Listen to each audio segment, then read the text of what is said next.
get off our selfless promotion for Marvel, and Right. back to you, when I told you I was going to hit pause and we are just going to hit record right away, you actually had the first movie with that was an animation movie, and I know you said you worked on it very little, but Ratigan and Fidget, right, from The Great Mouse Detective, those two characters haunted me from such a young age. That was the first time I remember as a kid just being terrified of something that I knew was fake, that I knew somebody created, that I knew somebody colored, but I don't know what it was. I could not shake Radigan's his demeanor, his presence, his aura, if that's what you want to call it. It was just such a fantastic movie.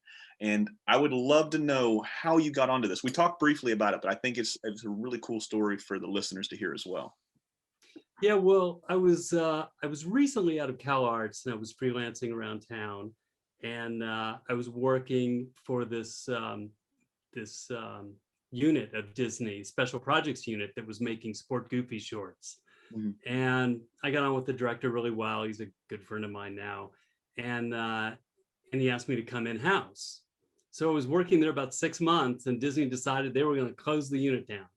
But they were in what do we call it exactly? This is the G or PG rated version. They were trying to finish the movie, so they were really in a deep pile, and so they asked us if we would come help finish the movie.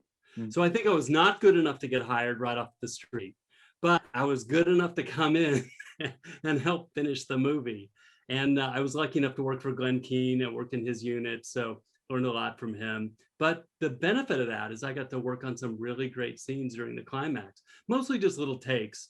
Mhm. Radigan's big take before he smashes into Big Ben, scene where Radigan throws Fidget off his little dirigible and you see him sort of flutter like a wounded sparrow. He splashes into the water, to the Thames, I think. And there's a handful of others I can remember doing a little take of Radigan and kind of remember animating it. I mean, that goes back a long time. That's like 30 years. But, you mentioned Radigan and how he scared you.